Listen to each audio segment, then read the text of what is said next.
a new program to support the student, and they have to build up the program, and they have to make a decision whether how they're gonna run, and how gonna evaluate. So there's a lot of situation that they have to make this decision. How can they make a decision? Maybe we can get some understanding, and maybe hear some teachers and someone, and then make a decision. It's not a simple process. There is a manuals is there, and the district is there, and state is there, and federal is there, and sometimes there's a parent is there, and then outside the school and communities is there. So we gotta consider all things, and then how can we make a good decision for schools? And this morning, I'm gonna go over the basic theories, and then what is the basic process they need to do, and then we can get some idea about how they can make a decision. And there is some models there, so we can go over and then give you some idea. There is two types of the models for making decisions. And first one is a normative models and descriptive models. So two models there. And usually the normative model is based on quantitative. So quantitative means that they are collecting data, and not from interview, but you got a survey, and you're gonna get some quantitative numbers, and then primarily depends on numbers, right? And so normative models and suggest that how make a decision should be connected to be consistent with the rational behavior. And maybe if you do good and supposed to have a good outcome like this, and also consistent with the rational behavior. So not depends on too much your environment, not much your emotion. And so basic assumption is that as a decision maker recognize all possible alternatives and their corresponding consequences. And they try to get as much as way that also leads to make a good outcome. So I don't know how many ways, but still all possible alternatives. But we try to make a decision, but what about others? Any other alternatives? And then try to get the line of all things. And then what is the best for us, right? And so normative models evaluate the consequence against some value system, because think about, they consider all alternatives. Sometimes what is our alternatives, and what is our decision against our values. Some things happen like this, because always they think about what is the best, and then it is coming out the best outcome. There is another kind of weakness, and so can rank ultimately select the best alternative. So try to make all decisions before you make the decision, or list down whole was alternatives, ways that better, and then you can choose the best one. So there is before you make a decision, and was Neil he suggests kind of four things, four elements they consider. And here is an transitivity in the phenomenon which person prefer A to B and B to C when it's reality. Also, he or she could also prefer A to C. So which one is best? That's transitivity. You will consider this one, right? Another one is comparability. Comparability is the willingness to compare options, and so how many options out there, and then what? Determine a preferred outcome or the lack of preference. So eliminate, right? Compare. So comparability helps to make a decision. And transitivity also, right? So, but what about the dominance? What is the dominance? Which one is looks really good? And there was the alternative should always be selected, dominance. And what about the irrelevance? The situation in which two choices may be the same outcome, and what can you could eliminate? And you're going to see the what? Relevancies, and then you can choose a better one. Even though, right, it's the same situations. What about the independence? And the person's wishes for the particular outcome should not influence his or her expectation about the outcome. We got to be independent. As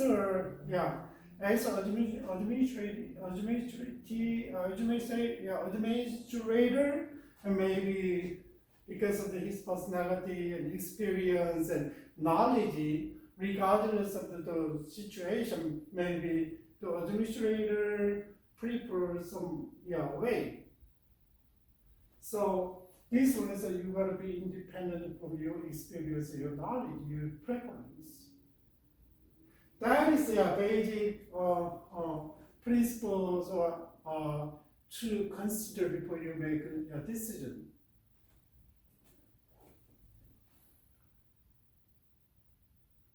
Here is a specific models, and there is a basic understanding of the normative models to make a decision, right?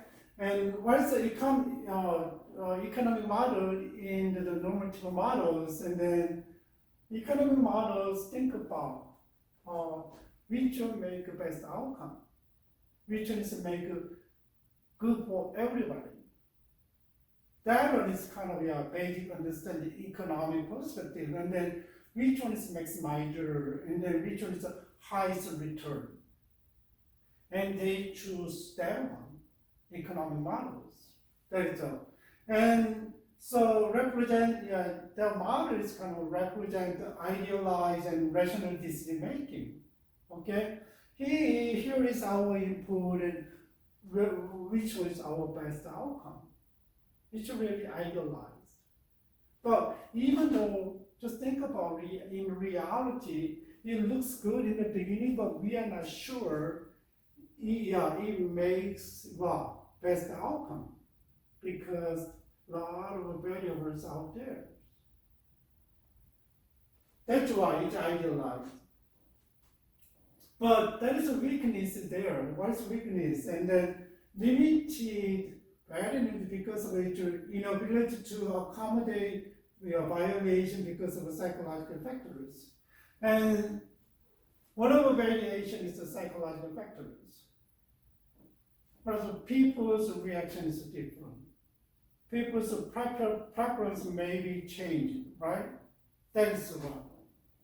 Inability to accommodate people's how they make a decision, and there's a variables there. That is economic models weakness. So they don't think about much psychological factors, but they really think about which one is make a maximizer of outcome, and which one is leads to highest return. That's the economic models, and then there's a lot of options. Laid down, and which ones make the highest what's a return. They kind of calculate, compare, and eliminate and choose that one. That's economic models. What about the expected utility model? Utility model meaning that what? Which one is most useful, right? And the expected utility model means that it serves as a one form of idealized rational behavior. Still, this one is calculate which is best, produce the best utilities, right? And what's a idealized rational behavior and address normative application as well. So we already saw that a lot of normative models. They try to choose the best one, right? The best choice could maximize the expected values of the decision. The best choice could maximize the expected values of the decision. That one is really little bit more the outcomes and not really focus on the returns, but think about the values, right? And here is a basic assumption of the expected utility model. A decision maker is capable of assessing probability for the state of the world. Okay, I am an administrator. Okay, I have ability to make a decision considering whole the situation of the world. And designating utility value, okay? Designate the utility which one is best, and then what's the value for each consequence. So you gotta see the value for each consequences and determining the expected utility value associated with each lottery correspond to each alternative. And then, okay, which one is and better, and what expected values, and then also each one you gotta correspond, and you gotta what, and comparing the alternatives based on their utilities. Still, you gotta utilities relate to your values, and which one is the best, right? And there is four axioms. What is four axioms? And if you want utility models, and then here is your cancellation. So eliminate any other state of the world that, regardless of choice, yields the same outcome and the same outcome of property encompassed in other form of property. You gotta cancel, right? Everything is if there is the same, you got the same outcome and cancel. And that's a cancellation. And what about the transitivity? Yeah, we already talked about that one. And then the assignment of option value that does not depend on the value assigned the other options.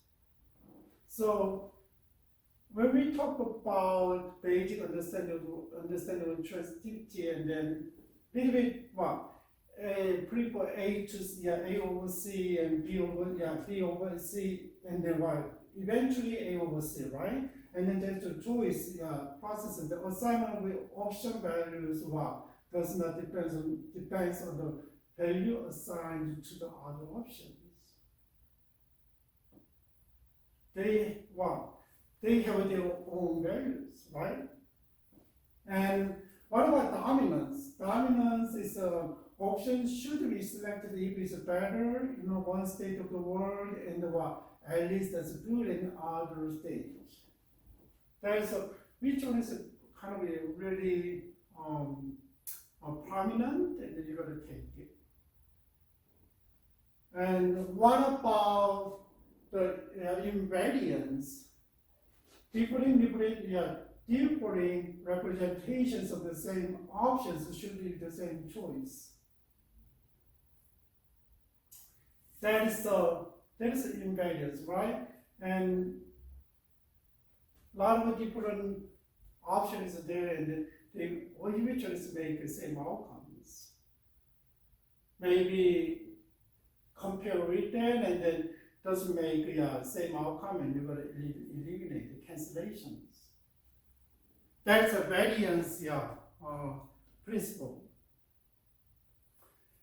And so there is the normative, there's two models in normative models for making decision. One is the economic models, another one is expected utility model. So utility model based on the values, right? But economic model is based on the return, highest return. It's a little bit different purpose. And there is another model, descriptive models, and descriptive model shows how the process actually occurs. It's not idealized. It's not rational and rational kind of process, but actually what's going to happen. Really focus on that one. So accommodating cognitive limitation is a lot of these options out there and variables out there, and then we gotta acknowledge that one. And ideographic influence inherited in the decision maker, but we have something administrator have something influence on the making decision.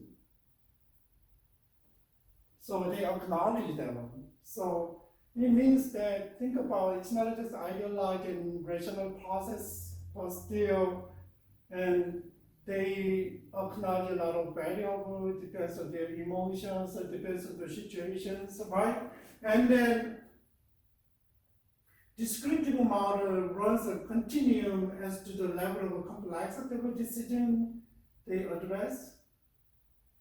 So continuum, and it already process actually occurred at the level of complexity. It's not a simple process, 1 + 1 is 2, and that's level is next, not because of think about the state of the world, situations keep changing, like a stock market. Day by day change, right? And we try to, when you make a decision, usually people try to eliminate the variable, but maybe they analyze all the state of the world, mean the environment factors, and then which influence on society, individual, and then they try to calculate. That's maybe more thorough process, but still we know that, and they when you make a decision, and then they don't even know that part, right? Still consider that one. And descriptive models, think about, and they acknowledge complexity, not just idealize and rationalize the process, but from single attribute to multiple choices there. Sometimes make this is not the best one, right? So even though sometimes we have this is our best choice, but the outcome may be different. But sometimes maybe this is the second choice, but maybe it depends on the variable and situation, and make a better outcome than the first one. They acknowledge that one. So one of the model is the administrative model. The administrative model is making this decision-making process guided by the principle of bounded rationality. So still acknowledge that there is the emotional part and variable, but still they really bounded the rationalities. And then here is there the afflictive decision rules. What is when you make a decision, afflictive decision, when you make a decision, and then you are influenced by the people you are related to. Like if you live in America, it's a very independent, individualistic society, and then they speak out what they think, what they feel. But if you go to other countries like Korea, and it's totally different. They are collective society and always think about families, think about groups that I belong to. That is it. And to making this process guided by the principle of boundary relationship, but there's one is afflictive decision rules, and their decision is afflicted by the groups, like a group think, and then that's why the central theme of which is to avoid blame. Okay, when they, because of that one, maybe they want to blame me for the result. And maybe everybody like this one in this company, and why you are against that one is kind of blame is coming on, right? That's the, one of the principle that people make a decision, and then that is influence. Right? So the afflictive decision rules, and what are emotive rules? And then, so emotive conditions such as anxiety, stress, and determines whether stress of the decision conflict facilitating your field of with the decision making. There is a conflict theory and emotive rules. People's emotion, right? So when they make a decision and really make a conflict inside. That is and emotive rules.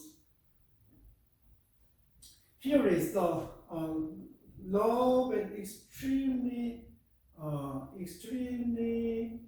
intense stress reduce the defective coping patterns.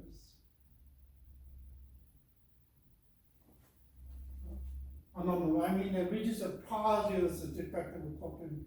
So you don't have any critical things, just accepted by love, and then you have too much stress about that one, and then what? It's easy to produce the defective coping skills, make a decision. But whereas the intermediate level is a proper amount of stress, we already proven that proper amount intermediate level of stress or the things and associated with analytic decision making. And another research said that it's more productive, right? Analytic making decision making, right? That's why too much not stress, too much worry, it's not healthy when they make a decision. And maybe try to cope with that one, and then you can get a balance between your kind of managing stress levels, and then what you are looking for, right? And then it gives you better understanding of the situation, and analyze the whole situation and choose the best one. Another research of the descriptive model is a vigilant or reflective approach. Vigilant or reflective approach, and they said that, and when support is high, many executives do not ignore the various constraints, but take a full account of them and go out their own way to obtain more information about them. And before they make a decision, think about how many people are supporting them. If they have a lot of support, and try to get more information to analyze and try to make a better decision. But if there is more people come against, and then and not supportive, and kind of maybe defensive and maybe maybe one step back and then they're not going to engage much. Maybe, right? That's the result. So vigilant reflective approach is that requires the decision maker to ask and answer variety of questions that can be conceptualized as a complex set of decision rules that put heavy emphasis on eliciting and critical evaluating information feedback.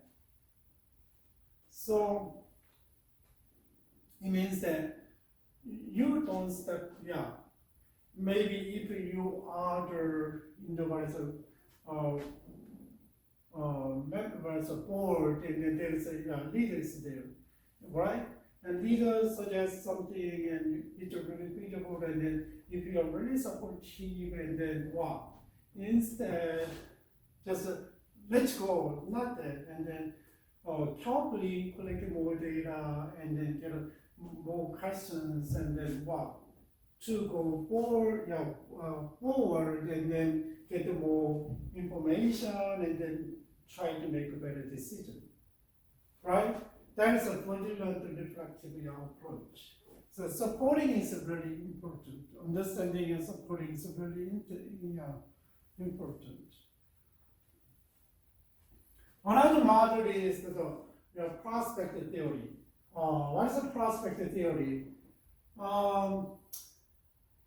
Prospect theory, when they make decision and they have two steps in the choice process. Two steps. And first one is framing and editing phase, and another stage is the evaluating phase. Why is a framing phase? Now, framing phase is a phenomenon by which the choice process is influenced by the manner in which the choice problem is reviewed relative to the adaptive, negative, or positive reference point. There is an influence by there. Influence right there. And and choices viewed relative to the adaptive, negative, or positive reference point, and there is influence. That's framing. That's why we gotta see that, and how can you frame? How can you make a choice? And then try to adjust. And here is, and then evaluating phases mean that you gotta evaluate how you make this. Maybe you have a lot of different data, information, and then maybe you set and then evaluate how you're gonna do, right? And so in this model, and the people are really interested. People are really averse to risk in the positive or gain domain and risk seeking in the area of loss. And sometimes people are really willing to sacrifice the second one for over the first one. That is people are really averse. This is you think is the best choice, and maybe there is a lot of risk is there, but still people taking that one over the positive one. So there is a certain principle element in the prospect theories, and then here's three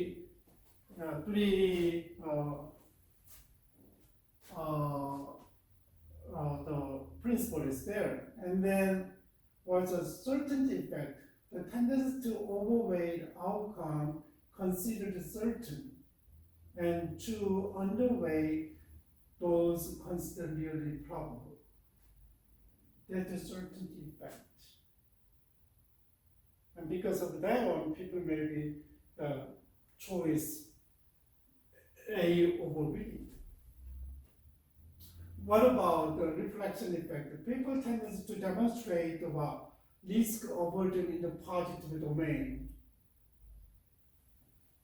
Willingly, they don't take what? Willingly take a risk over the same way, right? And as the compared to losses and gains determined by the reference point adopted by the decision maker, it's okay. They willingly take, even though there's some loss and even though some gains they calculate, but still willing to take a risk. Reflective effect. So that is really important, the reference point adopted by the make decisions.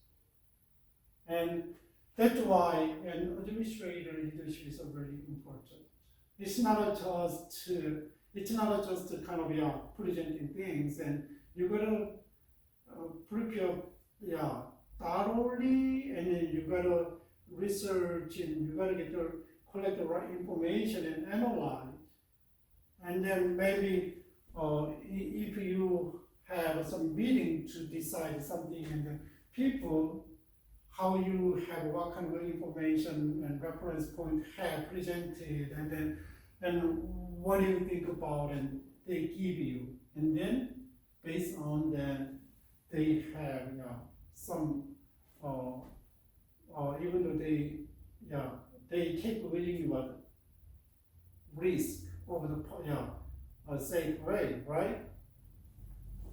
And isolation is tendency to discount the characteristic common to alternative, and what?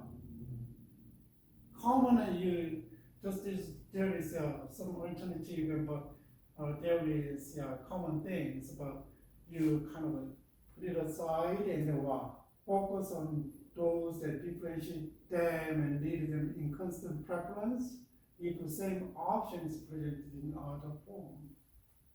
This isolation process.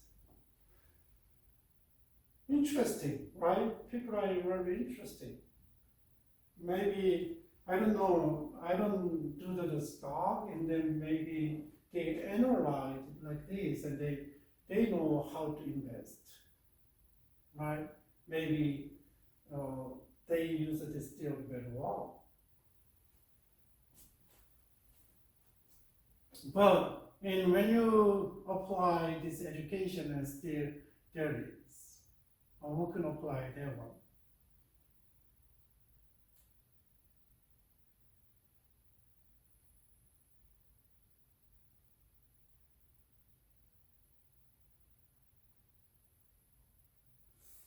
Okay, so we already talk about the theories of making decision, and normative and then descriptive, right?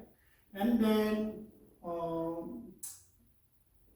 when we use making decision heuristics and then kind of mechanism, and then there is some bias.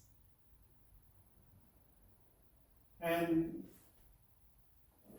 the Tversky and then Kahneman said rely on limited number of heuristic principles, and how can you kind of mechanism use, and principle which reduce complex task of the assessing probability and predicting values to simpler judgmental operations. People tendency is that, but not always it's not, it is right. And what about availability though? And there's one over there, and then people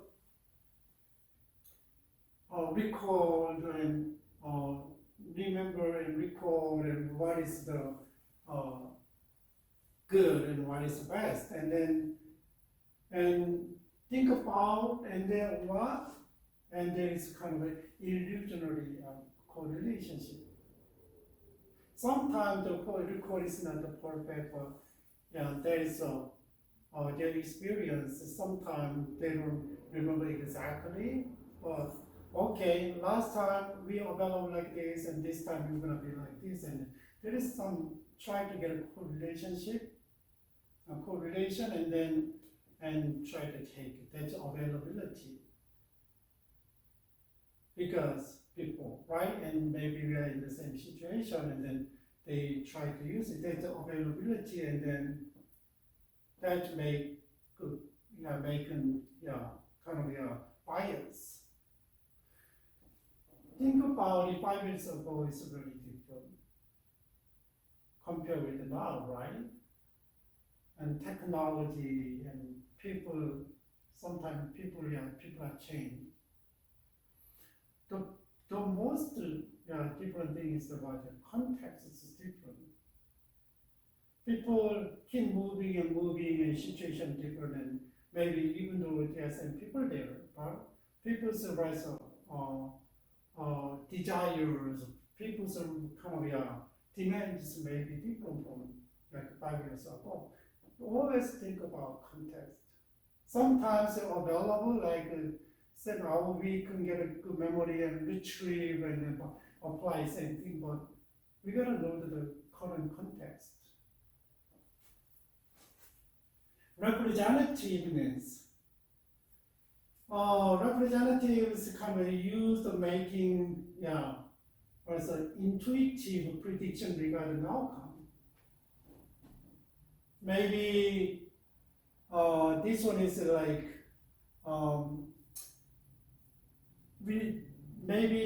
it's not thoroughly analyze and thoroughly see, but okay, if we use this one and then we can make it. So sometimes we that's a representativeness, and then it's not all about it. And think about one day I talked about Christians' life, and then we have a lot of different issues and fails and falls, and so and what it's kind of the news is aired, and people have a really negative image of the Christians. My daughter talked about that one, so and that's kind of representing the Christian. Do you think that that's representing Christians, or people kind of that's Christians and representing Christianity, and then they judge like this? Well, I told my daughter, and then think about, I know we are not perfect and we keep making mistakes, but still we have different values, and we try to live with our values, but we try to still fail because we are not perfect, right? Then what I want to say is a kind of something we collect samples, and I know this is a statistic, and we cannot do everything. That's what we do, but we gotta know that representativeness and like who can give us a bias.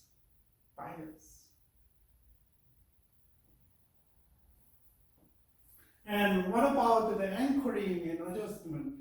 Anchoring is kind of a process in which people develop estimate, and then there's how can they make adjustment, and we can anchor at the point, right?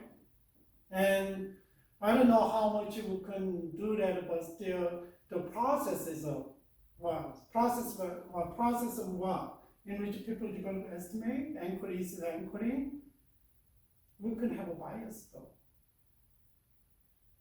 Depends on your experience, depends on your understanding of the situations, depending on understanding of the directions, and maybe your values, and adjustment. How can you adjust that one? That is one of and we can have kind of bias there, and then another is confirmations. Confirmation occurs in the process individual adapted to seek complementary data in the searching and recollection and assimilating the information.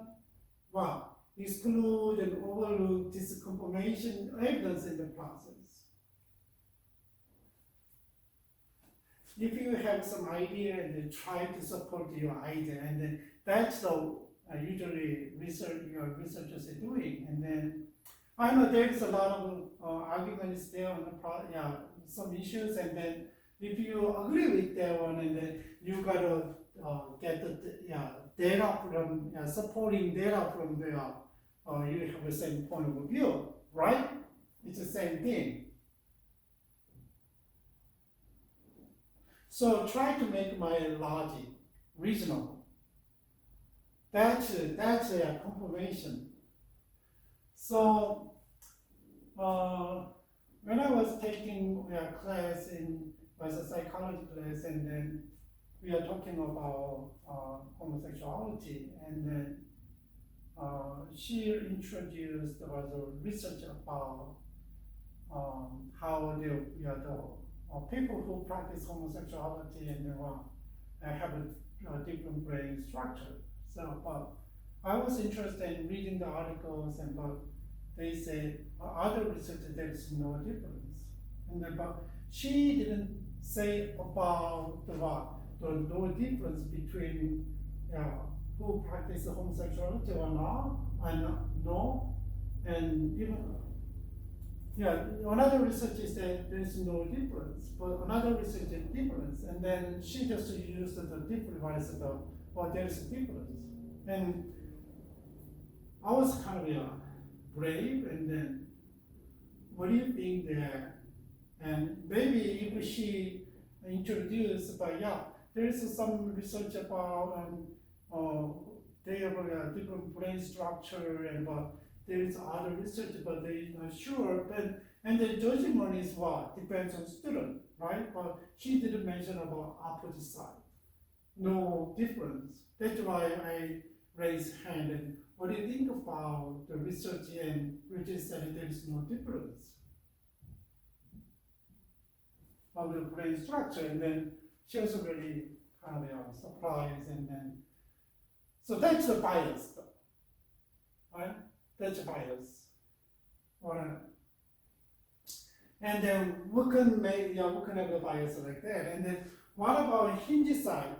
Hindsight, and the people tendency once given the result of a decision and to overestimate the degree of accuracy to which they have predicted the correct outcome.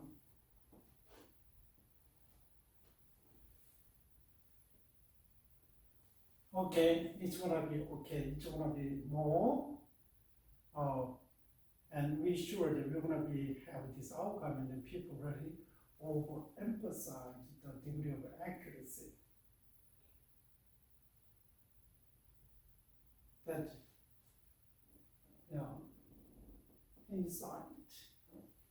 And that's there is availability and representativeness and the anchoring and adjustment and the confirmation and insight, and then that is a kind of when we make a decision, we rely on this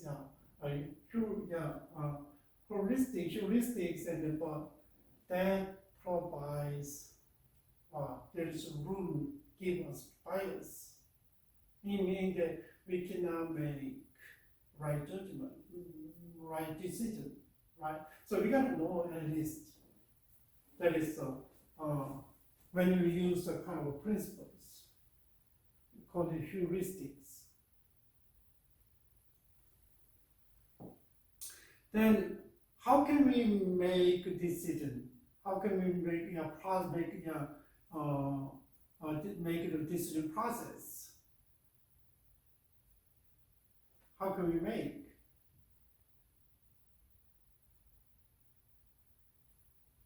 Maybe depends on one of the textbook kind of present if you take this process step by step, and then think about you guys how you start research, and then how you collect the data, and And before you start, you have some interesting questions, and you got to really relate to the articles, relate to the topic, and read a lot of articles, and you can see what was going on, and then how they find out, and how can they find out, and there is some issues there, right? And then you can pick up the issue, and then that's your basic reading, and then try to organize what they have done for this topic and the literature reviews. And there's a find out the issues, and literature reviewing it, what has done for these questions, and then how can you research about this one? There's a methodology, and how can you sample, and what kind of method do you have, right? And then are you gonna approach with the qualitative research or quantitative research? Qualitative research, and you based on the interview, and then you gotta analyze, because the qualitative interview is reflecting really more flexible and more detailed, and then we could fully get some realistic ideas. And then quantitative already set the question, and then it's hard to extend what they see the extent, how they think. Just a question. We cannot read their mind. And then how can you collect the data? How can you sample? How can you analyze? That is your process, right? Making decision is not just okay, we have agendas here, and then we have some resources here, and maybe this question is here, and everybody agree this one, and then let's make a decision. It's not a simple process. There is agendas here, and then how can you buy the people who is sitting around and then in the room, and then how can you let them buy your idea, right? Sometimes it's not your own work, and then sometimes there's committees there and start together and process together one by one. But if there's committees, it's easier. But sometimes it's not a big, but it's hard to do that, and then maybe as an administrator, mostly they spend the time to process everything, and then they sit together, provide the information, and then all data and analysis stuff, right? Here is process. Process. How can you make a decision? And first of all, there the need for the decision. Okay, there is some problems going on at schools, and there's a need to decide whether to keep going or not. Right? You gotta decide. There's a need. People said, oh yeah, because of this one, it's not good for a student, we gotta stop here. It's not fair for a student. But people say, oh, it's really good, even though there's a kind of limitation, but it's a lot of benefit to the other students. We gotta decide to keep going on or stop. And there is first of all, you gotta see that there's a need for decision. And then, what's the next process? You gotta define the situation. It's not just an outcome. What's going on, right? And maybe how they run the programs, and who are involved, and then how they execute the whole program, and who participate, and what is the benefit, or what is benefit, and what is disadvantages. And maybe there is, what about the influence on students who are not in the program? That's how you're going to know the whole situation, right? And then what happened? And identify the alternatives. You couldn't have a lot of normative or descriptive, and which one is better? How can you decide? Maybe,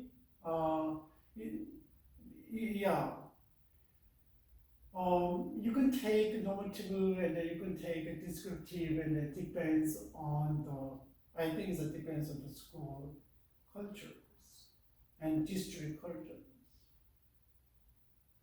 And maybe what's the nature of the programs, goal of the programs, and then you gotta know what is alternative, and think about what is the normative is thinking about, what is the descriptive approach, and you consider which one is really important, right? And then you can already all the alternatives.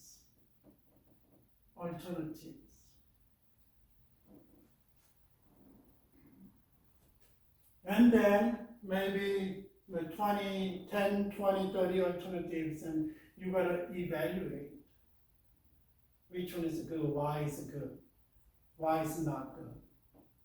Any issues when we run these alternatives at schools, and you gotta evaluate them one by one.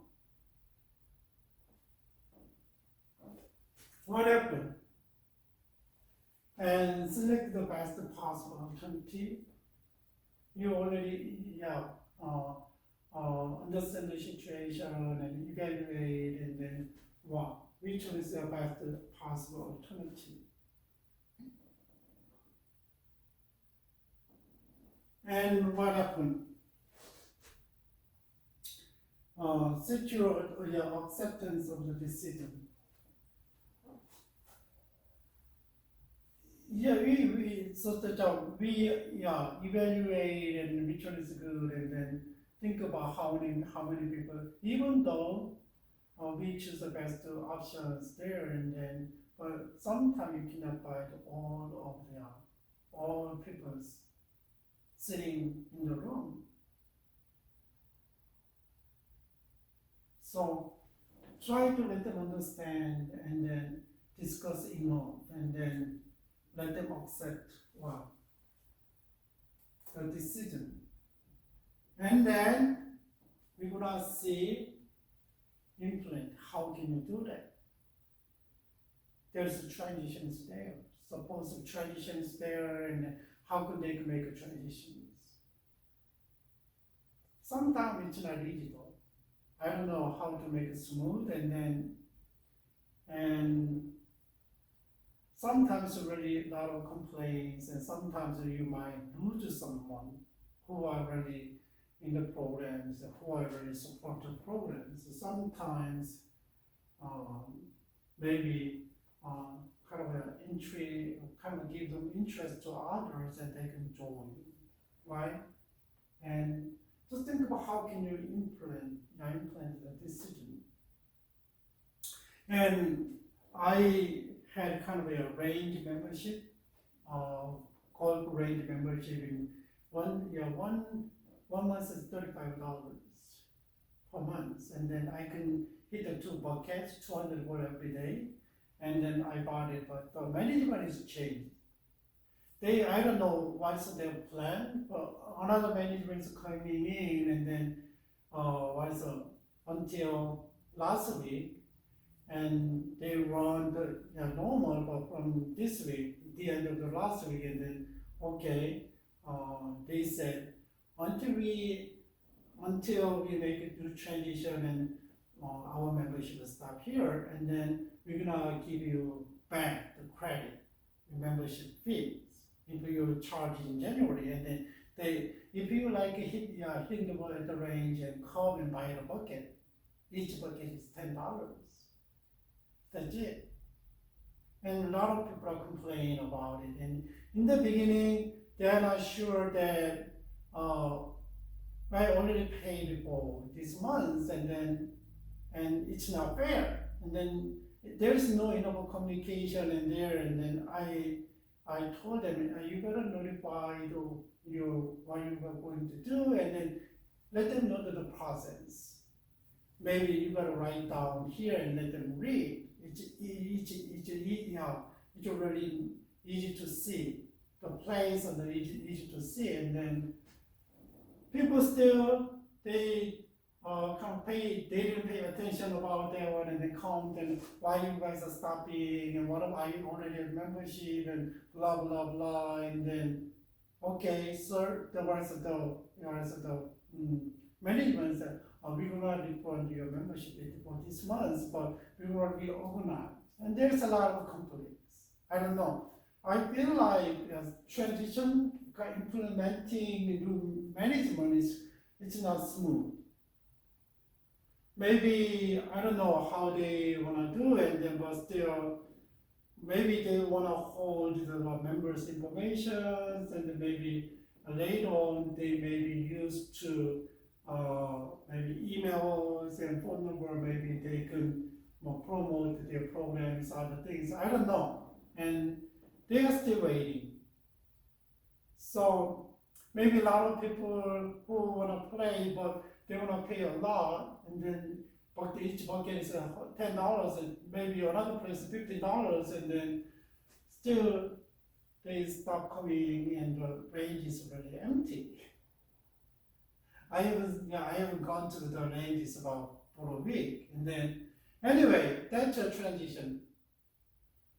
How can you implement? Even though it's a really good idea, it's a really benefit, although people later on, or people when the transition is not smooth and complain, they leave, right? They don't buy others' opinions. That's implementation is the importance of the implementation. So how can you make a transition well? And then, okay, we changed this one program. So what happened? Nothing much difference. Was the same issues, and then maybe go back to and maybe analyze again another process. Maybe if you have a better outcome for the student who are in the program, who are not in the program, it's really good, better than before. But we ought to know that we cannot make a perfect program though, right? Maybe, yeah, and maybe then we tend to be also expected utility theory models, if you think like me. Anyway, so evaluate the decision, and then maybe if you wanna make a better program and then go back process, and okay, this is the kind of step and process of the decision making that presented in the book, from the book.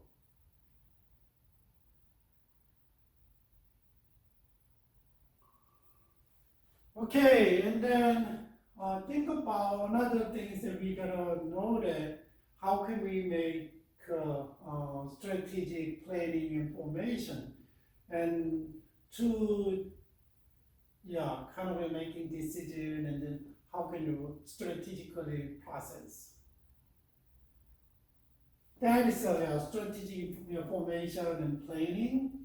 And strategy is as an encompassing set of ideas and attitudes that permeate an organization's behavior and what guides the making decision process. That's we call it here strategies.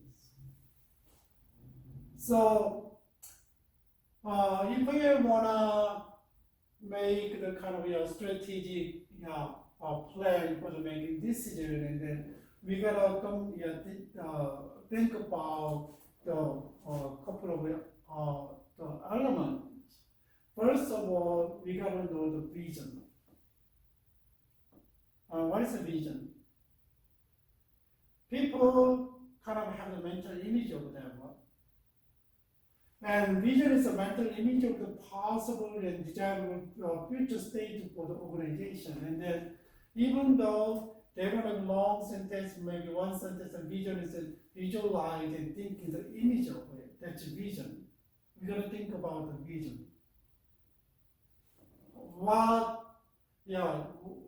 the school is expecting to be, right? And there was a mission statement. Actually, the mission is how can you do that? Actually do missions. And then the clear and concise expression of the purpose and functions you gotta do. How can you do that? That's a mission statement.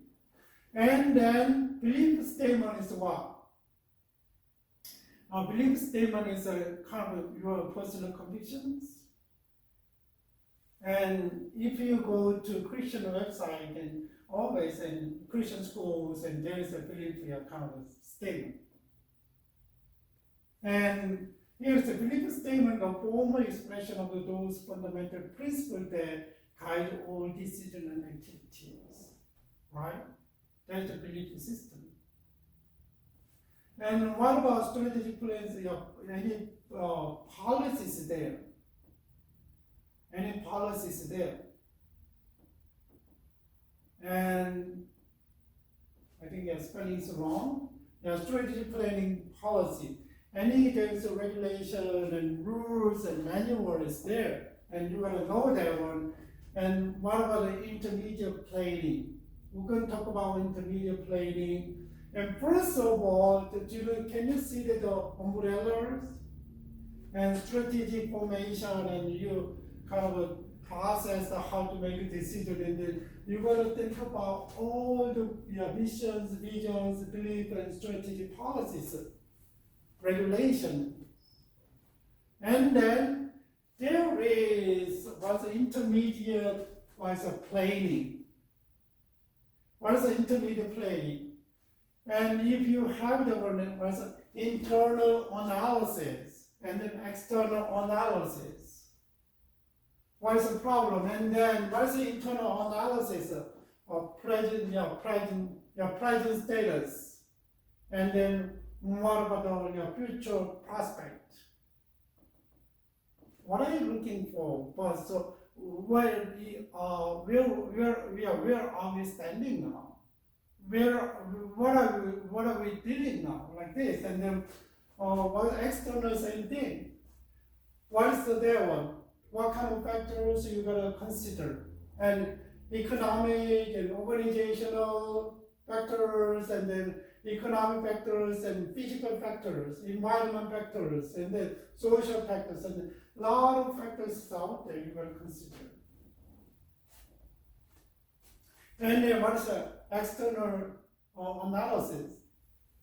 And you gotta consider social, demographic, how many people out there, and what?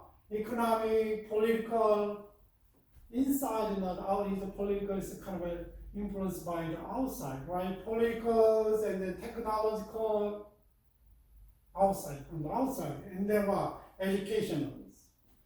But there is a different analysis, right? Different factors. This is the what? Intermediate planning. You gotta think. That's a planning, right? And then you consider analysis. Kind of you consider a gap between internal analysis and external analysis, and then see what are the critical issues. And it's really critical issues. So what are the strategic objectives? What is the goals? And then what are the action plans? Actually plan. There is a whole process. And then was a tactical plan. So actually strategic, so you could make big pictures, and strategic in it's a kind of a military terms, and how can you do it? And then you can all the way down, and you can specific planning, and you can before you implement, you can see the whole pictures. It's from the all the way top is the basic directions and why, and check the all things, and then what's the specific actions behaviors needed to do. That's a strategic formation for organization education. So it's a really important thing when you are prepared to making decisions. Maybe you can sit down and then draw the picture, and then maybe big papers, and then you can, whenever you need some information, and go out and then getting the data, and then you can still put all things. Maybe backward is like a big backward is a huge backward, use a huge backward, and then you can visualize and see, and then organize. That is one of the way that how can we prepare for the device strategic planning for the making decision.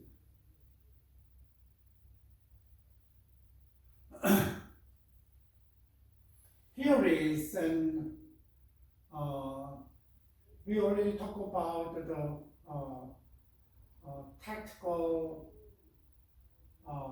as intermediate planning, and this one is intermediate planning, and then you're gonna know the critical gap between gap and what is the critical issues, all kind of stuff, right?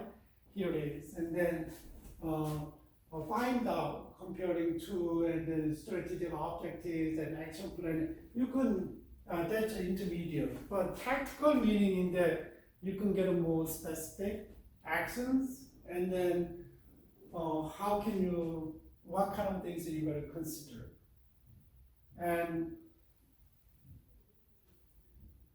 practically think about, and when you have a tactical planning, and then what about our budget? How much you can spend, how much we have, how much you can get support. And then resources, how many resources out there? That's a tactical planning. And what about operational object? You're gonna still operate. what is the goals, objectives, and then programs and procedures and projects, specific one. That's a planning. What about performance activities? And when you run the program, how can you run? There is for the running, and then you need activities. And what about the performance activities and task what is task and what is activities? And then what about the priority and schedules? It's a really specific one. It's a priority. And where you put it in. And maybe if you put the high priority, and then you can put it the best timing, and it's maybe secondary and third priority, and you can assign a different time. And what is the organization responsibility and roles and delegations? What's the responsibility? How can you delegate to maybe teachers group and student, student organizations, maybe PTA and like this? How can you delegate? And what about the job satisfaction and performance? That is one of the things. And how can they do, and then was the satisfaction is there or not? And then when they do, there is morale and the organizational climate. We're gonna see that one. Organization cultures. That's a tactical. And then what about data collection and evaluation? There's specifically and tactical little bit, it's another different aspect of the word intermediate analysis, but this is tactical analysis, right? Planning. More, a detailed and smaller scale, and then you gotta consider different. That is a kind of a making decision on another process that we consider from the organization's vision and goals and down to the intermediate and inside and outside analysis, and then narrow down to tactical like this. And think about if you analyze your process and then you follow the scale, and then maybe you can picturize, you can kind of picturize all things, and then you can know what's going on, why you need information. If you have followed this procedure, and you cannot be detective, and sometimes if you have was a bad experience and knowledge, and then still you gotta see the other's opinion and outside, and you gotta figure it out in the context, right? It's easier. All right, that's the kind of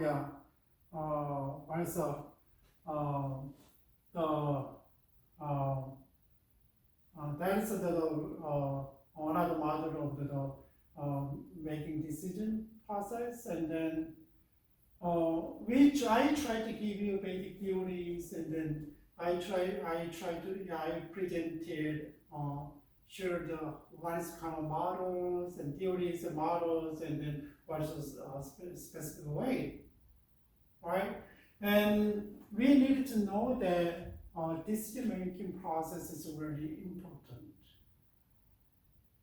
So depends on what kind of leadership you have, and depends on what kind of school culture has, and we gotta know, and we gotta choose the right one, right process.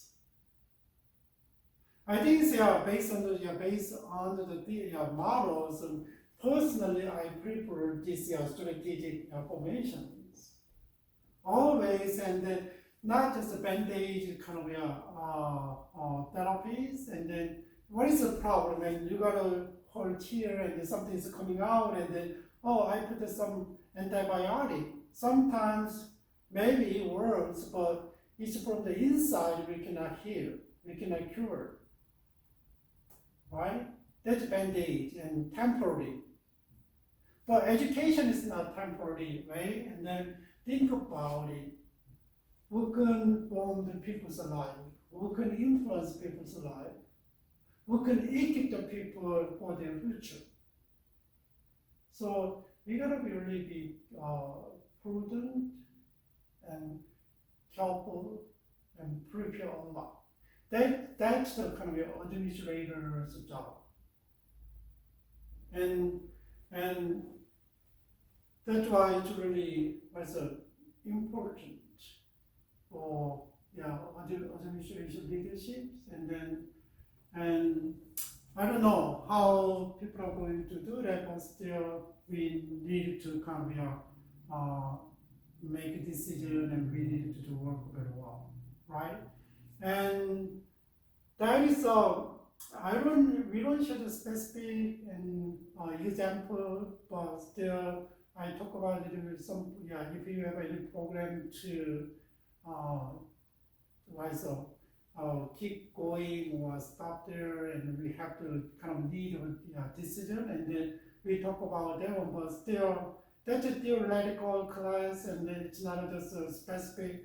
Maybe if you go to graduate school, and then maybe there's a projects there, maybe you can do a lot of things. Anyway, so I hope that this class is kind of providing what's the area that it really needs to think about for the administrator, right? There's a making decision topic. So I hope that it's helpful for you guys.